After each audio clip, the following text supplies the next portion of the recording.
अगर मैं आपसे ये कहूं कि आप किसी जगह पे सिर्फ एक बार पैसा डाल दो और आजीवन उससे पैसा निकालते रहो, पैसा कभी खत्म नहीं होगा। या फिर मैं ये कहूं कि उस जगह पैसा डालने के बाद आजीवन तो छोड़ो, 7 पुश्तों तक पैसा निकालते रहो आप उससे, वो पैसा कभी खत्म ही नहीं होगा। मान सकते हो क्या? ऐसा होता है। SWP इसी का नाम अभी है।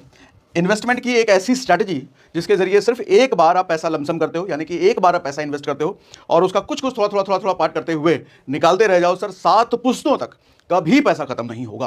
लेकिन उसकी स्ट्रैटेजी है, उसका तरीका है, उस तरीके से अगर हम करेंगे तो कभी पैसा खत्म नहीं होगा। सोच के देखिए, मैं बात कर रहा हूं, अगर 100 रुपए आप कहीं डालते हो सर, कितना कम भी निकालोगे, कितना कम भी निकालोगे उसमें से, क्या कभी ऐसा हो सकता है कि आजीवन या 7 पुश्तों तक पैसा कभी खत्म ही ना हो? एक टाइम के बाद तो 100 रुपये खत्म होगा ना। लेकिन मैं कह रहा हूं वो 100 रुपये कभी खत्म नहीं होगा, कभी भी खत्म नहीं होगा। 7 पुश्त, 8 पुश्त, 10 पुश्त, 20, 30, 50 पुश्त लेके चले जाओ, नहीं होगा सर। जनरेशन बाय जनरेशन वो पैसा कभी खत्म नहीं होगा। हजम नहीं हो रहा होगा ये बात, लेकिन आज इसी पर बात करेंगे। मैंने लिखा है सॉलिड पैसिव इनकम। हम पैसिव इनकम के पीछे भागते हैं ना, एक समय ऐसा है कि काम ना करना पड़े, फिर भी पैसा आता रहे, इनकम आता रहा, इनकम आता रहे, इसके लिए कभी वो कभी वो कभी वो कभी वो। सर एक सॉलिड पैसिव इनकम सोर्स है, सॉलिड, खतरनाक वाला, और एक ऐसा जो कि जनरेशन बाय जनरेशन कभी खत्म ही ना हो। करते हैं बात इस पर। अच्छा, किस फंड में इन्वेस्ट करें? बड़ा लोगों का सवाल होता है, सर कौन से फंड में इन्वेस्ट करें? बहुत सारा है, वो बताऊंगा। सर कैसे डिपॉजिट करते हैं और कैसे विड्रॉ करते हैं? सबसे ज्यादा ये सवाल आया था सर, प्रैक्टिकल बताओ, डिपॉजिट कैसे करते हैं और विड्रॉ कैसे करते हैं, हर महीने निकालते कैसे हैं, कितना कितना निकालना है, सब बताऊंगा। ये किस चीज का अल्टरनेटिव है या फिर इसका कोई अल्टरनेटिव है, कोई और सोल्यूशन है? प्रॉस एंड कॉन्स, सर अच्छी बातें तो नो डाउट है, लेकिन क्या सिर्फ अच्छी बातें हैं, बुरी बातें नहीं है? वो भी बात करेंगे। क्या बुरी बातें हैं वो भी बात करेंगे। लाइव कैलकुलेशन अभी दिखाऊंगा, कैलकुलेट करके आप खुद अपना पैसा कैसे कैलकुलेट कर पाओ वो बताऊंगा। हमेशा मेरी जरूरत नहीं है, कुछ चीजें बता दूंगा, आप खुद अपने पैसे को अपने पैसे के हिसाब से खुद ही कैलकुलेशन कर सकते हो। और टैक्सेशन, बहुत सारे सवाल ऐसे भी थे, कमेंट ऐसे भी थे, टैक्स कितना लगेगा निकालने पे, तो वो भी बात कर लेंगे आज। ठीक है, ओके। ये क्या बना डाला मैंने, थोड़ा SWP का कॉन्सेप्ट समझाता हूँ। ये एक बाल्टी है सर, मेरी ड्राइंग बहुत ही बुरी है, ड्राइंग राइटिंग मेरी सब बुरी है, तो फिर भी आप झेल लेते हो, समझते हो, तो अच्छी बात है, थैंक यू वेरी मच। ये एक बाल्टी है भैया, बाल्टी में मैंने पानी भर दिया और मैं कह रहा हूँ 2 लोटा, लोटा समझते हो ना, जग, 2 जग इसमें पानी डाला जाए और 1 जग इसमें से पानी निकाला जाए, तो आप बताओ ये पानी कब खत्म होगा? कभी भी नहीं। हमेशा ही 2 जग डाला जा रहा है, और जब जब 2 जग डाला जा रहा है तभी 1 जग निकाला जा रहा है, तो कभी खत्म नहीं होगा। अच्छा, इसमें जो ये पानी है सर, मैं कहता हूँ ये आपका डिपॉजिट है, ये आप डालोगे, आपका जो इन्वेस्टमेंट होगा ये वो डिपॉजिट है।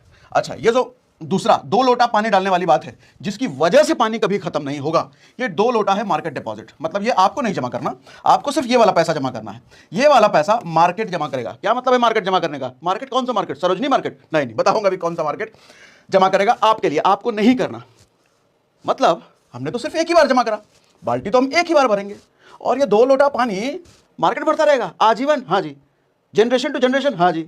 पुश्तों तक? हाँ जी।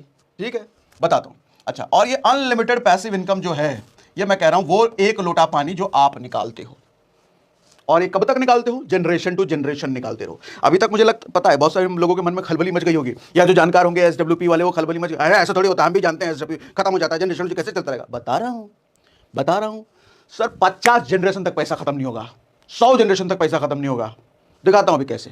तरीका होना चाहिए। वैसे तो आप एक ही जनरेशन में पैसा खत्म कर सकते हो, साल भर में पैसा खत्म कर सकते हो, लेकिन 50 जनरेशन तक कैसे जाए? आते हैं, ठीक है, समझ गए सर। ये SWP होता है, सिस्टमैटिक विड्रॉल प्लान। जैसे SIP होता है, सिस्टमैटिक इन्वेस्टमेंट प्लान। हम एक हर महीने कोई फंड चुनते हैं, कोई म्यूचुअल फंड, इंडेक्स फंड चुनते हैं, उसमें हर महीने कुछ ना कुछ पैसा डालते रहते हैं। अच्छा, ये विड्रॉल है, हर महीने हम कुछ ना कुछ निकालते रहते हैं। किसके बदले? जो एक बार मोटा फंड हमने कहीं डाला था, वो मोटा फंड भी आप डिसाइड करो, कोई फिक्स नहीं है, 5 लाख हो सकता है, 1 लाख हो सकता है, 10 लाख हो सकता है, 10 करोड़ हो सकता है, कुछ भी आप डिसाइड करो, और उस फंड को डालने के बाद उस फंड से हम निकालते रहे आजीवन। कॉन्सेप्ट बस ये है सर, सिस्टमैटिक विड्रॉल प्लान का। ये एक स्ट्रैटेजी है पैसा निकालने का, अपने जमा किए हुए पैसे से। हमने कहीं 100 रुपए डाला तो 1000 लाख करोड़ उससे कैसे निकलता चला जाए, ये सिस्टमैटिक विड्रॉल प्लान है। ठीक है, आओ आगे। अच्छा, विच काइंड ऑफ फंड, किस तरह के फंड में हमारे को इन्वेस्ट करना है? एक चीज समझो सर, हम जब कह रहे हैं सिस्टमैटिक विड्रॉल प्लान, हमें निकालना है, निकालना कहां से? किसी न किसी फंड से निकालना है। अच्छा, किसी न किसी फंड में पहले हम पैसा डालेंगे तभी तो निकालेंगे। अच्छा, जब डालेंगे तो कौन से टाइप के फंड में डालेंगे, सवाल ये आता है। तो सबसे पहली चीज, कोई भी एग्रेसिव फंड हम नहीं लेंगे सर। एग्रेसिव फंड कहने का मतलब स्मॉल कैप और मिड कैप। स्मॉल कैप और मिड कैप, सबसे बड़ी दिक्कत यह है सर, ये बहुत वोलेटाइल होता है। आप इसमें अपने 100 रुपए को 1000 रुपए बनता हुआ देख सकते हैं, अच्छा लगता है, लेकिन वो 100 रुपए कभी 10 रुपए भी बनता हुआ दिखेगा आपको। मतलब लोग स्टॉक मार्केट को जनरली ऐसा जाता हुआ समझते हैं, ता ता ता ता ता ता ता ता। लेकिन रियलिटी ये ऐसा ऐसा ऐसा ऐसा ऐसा ऐसा जाता है। मतलब आपका पैसा जब यहां होगा तो अच्छा लगेगा, यहां होगा तो डर लगेगा, यहां होगा तो फिर अच्छा लगेगा, यहां होगा तो फिर डर लगेगा, यहां होगा तो निकालने का मन करेगा, यहां होगा तो डालने का मन करेगा। ये खेल चलता रहता है, आपका दिल दुक दुक दुक दुक दुक दुक दुक दुक चलता रहता है। लेकिन स्मॉल कैप और मिड कैप में खेल कुछ ऐसा होता है सर, डान दन दन दन दन दन दन दान दन दन दन दन दन दन दन दान, तो यहां हार्ट अटैक आने के चांसेस ज्यादा है। अच्छा, आपका पैसा नीचे जा रहा है तो आप ये अश्योर नहीं हो सकते हो कि ऊपर भी आएगा, जरूरी नहीं हो सकता है नीचे ही अपना दम तोड़ दे। अच्छा, आज बहुत अच्छा चल रहा है तो जरूरी नहीं है कि कल भी बहुत अच्छा चलेगा। तो ये बहुत ज्यादा वोलेटाइल होने की वजह से यहां इन्वेस्टमेंट प्रेफरेंस नहीं है। ठीक है, तो क्या लार्ज कैप में कर लें? लार्ज कैप में भी नहीं करना है सर, मैं कह रहा हूं इक्विटी फंड में नहीं करना, लार्ज कैप में भी नहीं करना। हमें एक ऐसा फंड चाहिए जिसकी ग्रोथ तो हो, बिल्कुल ऐसे भले ही ना हो सर, ऐसे ऐसे ऐसे ऐसे ऐसे ऐसे ऐसे ऐसे, मतलब थोड़ा थोड़ा थोड़ा थोड़ा करके इनक्लाइंड वे में उसकी ग्रोथ हो, बहुत ज्यादा वोलेटाइल टप्पा खाने वाला नहीं होना चाहिए। क्योंकि कारण सबसे बड़ा ये समझो सर, एसआईपी में हम क्या कहते हैं, अप डाउन हो कोई दिक्कत नहीं है, लॉन्ग टर्म में हमारे को 15% 14% मिल ही रहा है। यहां दिक्कत है, यहां क्या दिक्कत है समझो सर, समझो, समझाता हूं, हटाओ पहले इसको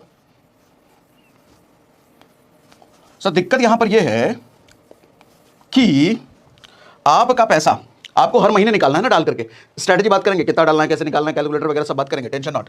फिलहाल समझो कॉन्सेप्ट।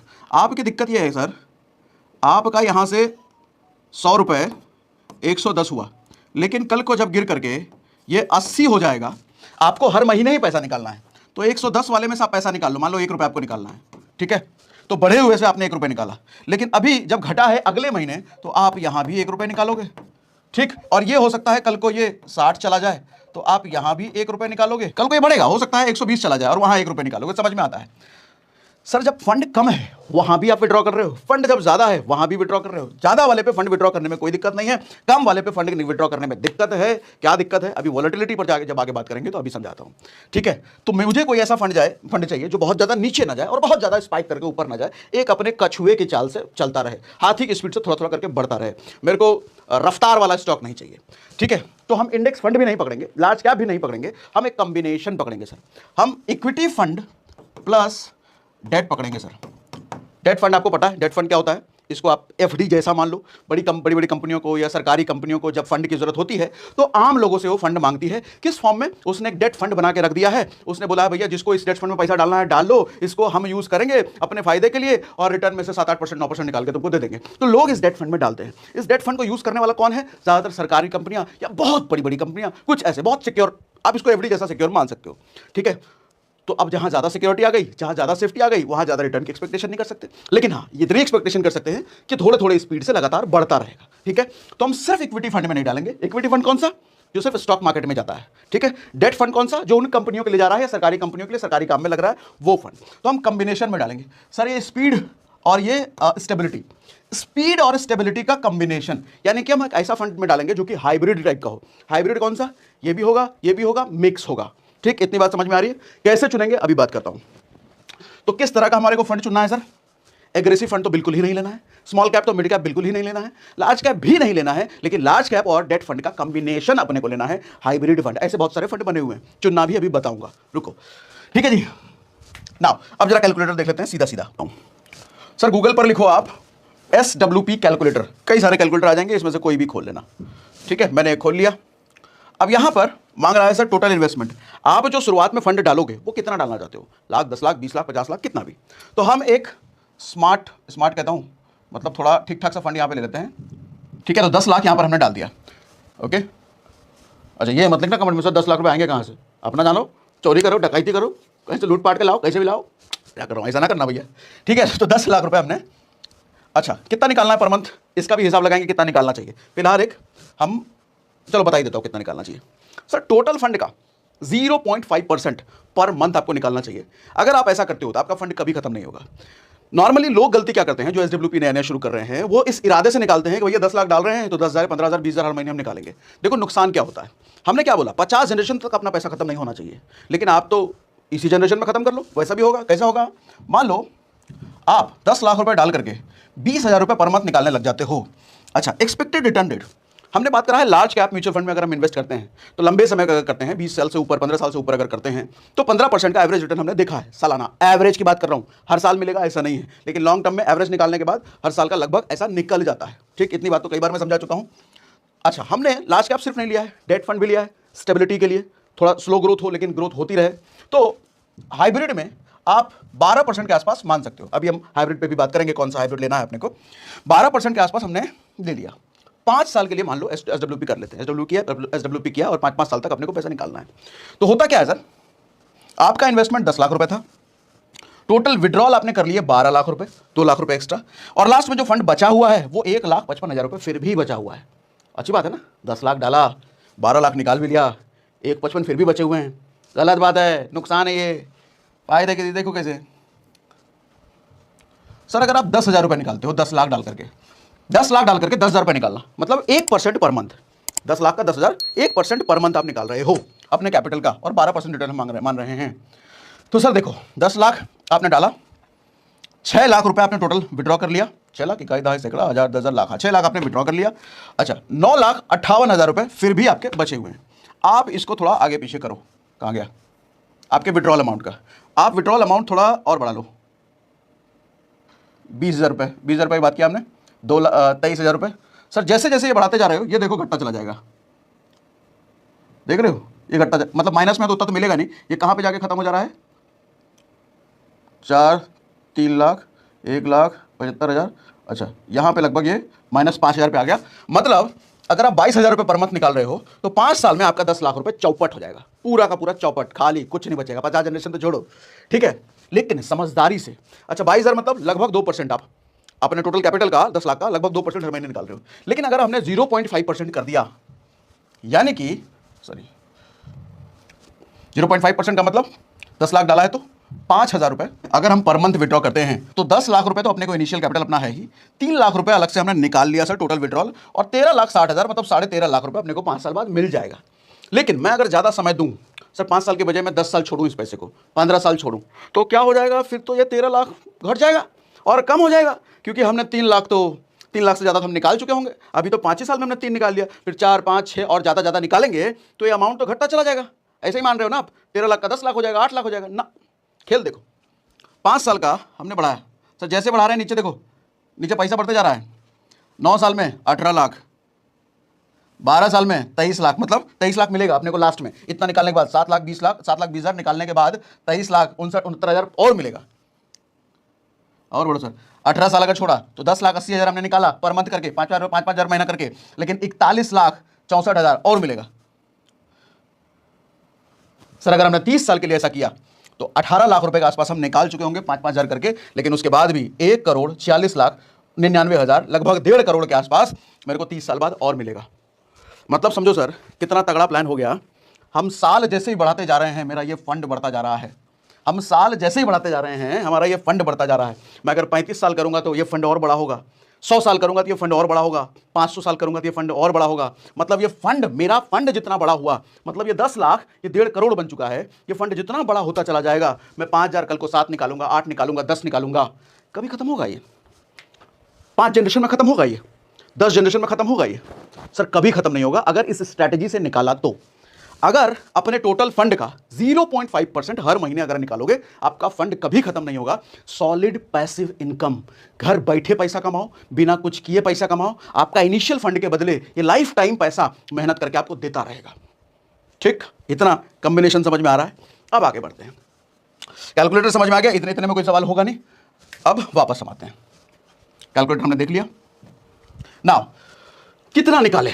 0.5%, ये मैं पहले ही बता चुका हूं। अनलिमिटेड पैसिव इनकम क्रिएट करना है तो 0.5%, 0.6%, 0.7% भी चलेगा, उससे ऊपर बिल्कुल मत जाना, 6 ही रखो, 0.6% तक ठीक है। और जितना आप कम निकालोगे लास्ट में फंड आपका उतना बढ़ा हुआ मिलेगा। ठीक, ओके। बिल्डिंग वेल्थ या सिक्योरिंग वेल्थ? सर एक सवाल सबसे ज़्यादा कॉमन होता है, लोग पूछते हैं सर हम अभी 20 साल के 21 साल के हैं, हमारा सबसे पहला इन्वेस्टमेंट कहाँ होना चाहिए? वेल्थ को बिल्ड करने में हमारा पैसा जाना चाहिए या अपनी लाइफ या वेल्थ को सिक्योर करने में?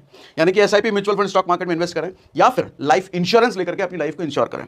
तो इसका जवाब ऐसे है सर, आप कितना भी एसआईपी, म्यूचुअल फंड करके लाखों करोड़ों का वेल्थ बना लो, कल को आपको कुछ होता है, यानी कि अर्निंग मेंबर को कुछ होता है, तो परिवार को हर महीने का पैसा कौन देगा? खर्चा कहाँ से आएगा? आपका सारा इन्वेस्टमेंट एक झटके में सारा खत्म हो जाएगा। तो अपने इन्वेस्टमेंट को भी पहले सेव करो और अपनी लाइफ को भी सेव करो। उसका सबसे अच्छा तरीका है सर, सबसे पहले एसआईपी, एसडब्ल्यूपी नहीं करना, कोई स्टॉक मार्केट नहीं करना, सबसे पहले अपनी लाइफ को इंश्योर करो टर्म इंश्योरेंस लेकर के। कहाँ इन्वेस्ट करें? फंड कैसे चुना? कौन सा फंड? आता हूं, उस पर आ रहा हूं। सबसे पहली चीज, जैसा मैंने आपको बताया कि आपको लमसम इन्वेस्ट करना है। लमसम मतलब एक मोटा अमाउंट, 10 लाख 20 लाख 50 लाख जितना भी है, इन्वेस्ट करना है नॉन एग्रेसिव फंड में। कौन सा नॉन एग्रेसिव, अभी बताता हूं। गूगल करो भैया top performing SWP fund, check कर लो।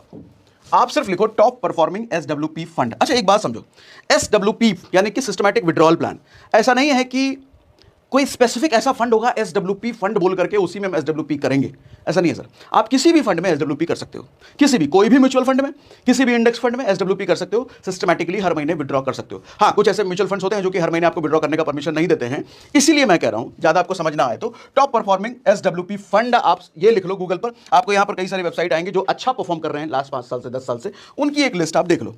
किसी भी साइट पर आप जाकर के देखो भैया, कोई भी लिंक खोल लो।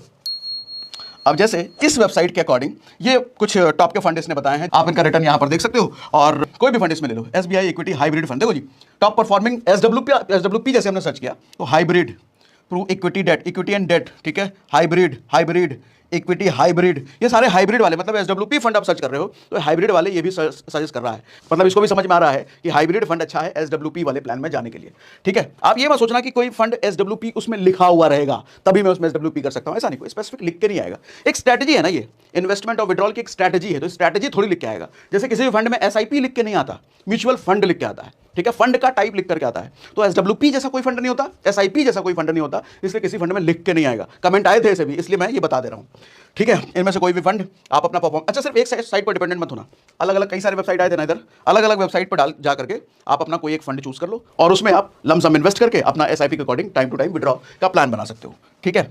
इतनी बात समझ में आती है। इन्वेस्ट करो लमसम में और उसके बाद स्टार्ट विड्रॉल, हर महीने विड्रॉ करना शुरू कर दो, ठीक, सिंपल सा प्रोसेस। नाउ अब क्या है, good alternate of sir NPS, national pension scheme, कभी करेंगे डिटेल इस पर भी बात। रिटायरमेंट फंड, एसडब्ल्यूपी उनके लिए बड़ा अच्छा है सर जो रिटायरमेंट फंड चाहते हैं या एनपीएस में इन्वेस्ट कर रहे हैं। एनपीएस में आपको इतना अच्छा रिटर्न मिलता नहीं है जितना एसडब्ल्यूपी से मिल जाता है। रेंटल इनकम जो लोग तलाश कर रहे हैं, प्रॉपर्टी नहीं मिल रहा है, प्रॉपर्टी मिल रहा है तो बड़ा महंगा है, इतना तो पैसे नहीं है हमारे पास, छोटा पैसा है, 2 लाख 3 लाख 5 लाख है, इसमें कौन सा प्रॉपर्टी मिलेगा, रेंटल कमाना है हमको, नहीं कमा, अरे इधर कर लो, 5 लाख रुपए एसडब्ल्यूपी बना लो, हर महीने रेंटल कमाओ यहाँ से। रेंटल ही तो चाहिए, हर महीने पैसा चाहिए ना, और आपका कैपिटल सेफ है। प्रॉपर्टी में आप इन्वेस्ट करते हो तो आपका कैपिटल उधर ही है, वो एप्रिशिएट हो रहा है धीरे धीरे, और हर महीने आप रेंटल भी ले रहे हो।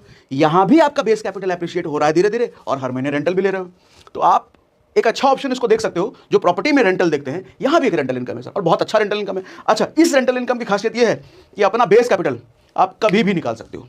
प्रॉपर्टी में जरूरी नहीं कि आपका प्रॉपर्टी तुरंत बिक जाए, महीना 2 महीना साल भर लग जाता है, प्रॉपर्टी नहीं बिकता तो आपका बेस कैपिटल हाथ में आना बड़ा मुश्किल है। प्रॉपर्टी में यहाँ तो कभी भी आ जाएगा, आज डालो कल आ गया आपके हाथ में, ठीक है। अच्छा, नालायक बच्चे, ये बहुत इंपॉर्टेंट कॉन्सेप्ट है, टॉपिक है, समझो। कई लोगों के नालायक बच्चे निकल जाते हैं। अब नालायक बच्चे हैं, नौकरी चाकरी लग नहीं रही है, क्या करें भैया, तो उनके लिए एक एसडब्ल्यूपी बना के छोड़ दो, हर महीना उनको 10,000 रुपये जाता रहे, हर महीना उनको 10,000 रुपये जाता रहे।